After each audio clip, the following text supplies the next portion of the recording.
নমস্কার বন্ধুরা, সনাতন মোটিভেশন চ্যানেলে আপনাদের সবাইকে স্বাগত। বন্ধুরা, আজ 30শে ডিসেম্বর 14ই পৌষ মঙ্গলবার। আজকের দিনে পালিত হচ্ছে পবিত্র পুত্রতা একাদশী। বাংলাদেশ সহ ভারতেরও অনেক জায়গায় এই ব্রত পালন করা হবে 31শে ডিসেম্বর 15ই পৌষ বুধবার। পৌষ মাসের শুক্লপক্ষের একাদশী হলো পুত্রতা একাদশী। নিষ্ঠা সহকারে যারা এই পুত্রতা একাদশী ব্রত পালন করে তারা পুত নামক নরক থেকে পরিত্রাণ লাভ করবে। পুত্রতা একাদশীর উপবাস নিঃসন্তান দম্পতিদের জন্য শ্রেষ্ঠ একাদশী এবং এই ব্রত পালনের ফলে যোগ্য সন্তান লাভ হয়। তাছাড়া যারা সন্তানের সুস্থতার জন্য এই ব্রত রাখেন তাদের সন্তান দীর্ঘায়ু লাভ করে, জীবনে অনেক উন্নতি লাভ করে এবং পরিবারের জন্য খ্যাতি এনে দেয়।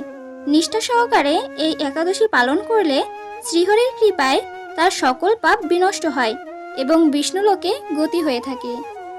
আজকের দিনে অনেকেই হয়তো এই পুত্রতা একাদশী ব্রত পালন করছেন। যারা একাদশী ব্রত পালন করছেন তারা এই বিষয়টি নিশ্চয়ই জানেন যে ব্রতকথা শ্রবণ না করলে সেই একাদশী ব্রত অসম্পূর্ণ থেকে যায়, এবং যারা কোনো কারণবশত এই ব্রত পালন করতে পারছেন না তারাও ভগবানের সম্মুখে একটি প্রদীপ প্রজ্বলন করে ব্রতকথাটি শ্রবণ করতে পারেন। তাতেও এই ব্রতের পূর্ণ ফল অনেকাংশেই লাভ করা সম্ভব।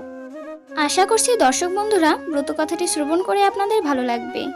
তবে ভিডিওটি শুরু করার আগে আপনি যদি এই চ্যানেলের নতুন দর্শক হয়ে থাকেন তাহলে এখনই চ্যানেলটিকে সাবস্ক্রাইব করুন। তাহলে শুরু করা যাক পুত্রতা একাদশীর ব্রতকথা। জয় শ্রীকৃষ্ণ, রাধে রাধে। পুত্রতা একাদশী মাহাত্ম্য ব্রহ্মাণ্ড পুরাণে বর্ণিত আছে। যুধিষ্ঠির মহারাজ ভগবান শ্রীকৃষ্ণকে বললেন, হে জগন্নাথ, পৌষ মাসের শুক্লপক্ষের একাদশীর নাম কি, বিধি বা কি, কোন দেবতা ওই দিনে পূজিত হন এবং আপনি কার প্রতি সন্তুষ্ট হয়ে সেই ব্রতফল প্রদান করেছিলেন, কৃপা করে আমাকে সবিস্তারে বর্ণনা করুন।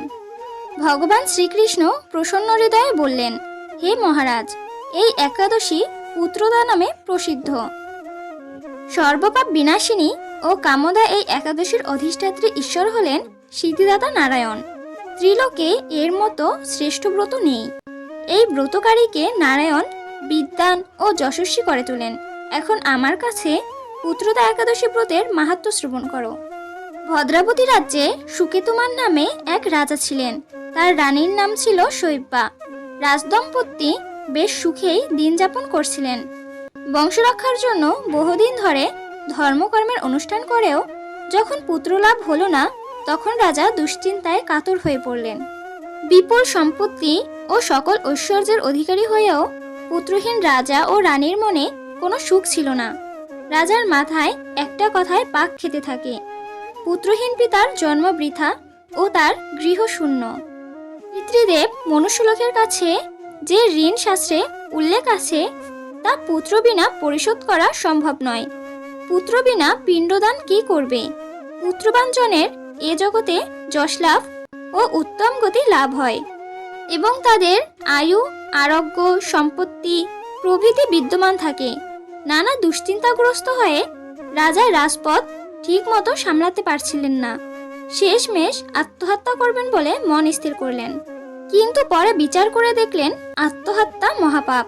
এর ফলে কেবল দেহের বিনাশ মাত্র হবে, কিন্তু আমার পুত্রহীনতা তো দূর হবে না। তারপর একদিন রাজা রাজপাট ছেড়ে নিবিড় বনে গমন করলেন। বন ভ্রমণ করতে করতে দ্বিপ্রহর অতিক্রান্ত হলে রাজা ক্ষুধা তৃষ্ণায় অত্যন্ত কাতর হলেন। এদিক ওদিক জলাশয়ের অনুসন্ধান করতে লাগলেন। তিনি চক্রবান রাজহংস এবং নানা রকম মাছে পরিপূর্ণ একটি মনোরম সরোবর দেখতে পেলেন। সরোবরের কাছে পৌঁছে মুনিদের একটি আশ্রম দেখতে পেয়ে তিনি সেখানে উপস্থিত হলেন। তিনি দেখলেন সরোবর তীরে মুনিগণ বেদ পাঠ করছিলেন। মুনিবৃন্দের শ্রীচরণে তিনি দণ্ডবৎ প্রণাম সেরে নিজের পরিচয় দিলেন। মুনিগণ রাজাকে আশ্বস্ত করলেন, হে মহারাজ, আমরা আপনার প্রতি প্রসন্ন হয়েছি। আপনার কি প্রার্থনা বলুন। রাজা জিজ্ঞাসা করলেন, হে মুনিবর, আপনারা কে এবং কি জন্যই বা এখানে সমবেত হয়েছেন? রাজার কৌতূহল জেনে মুনিগণ বললেন, হে মহারাজ, আমরা বিশ্বদেব নামে প্রসিদ্ধ।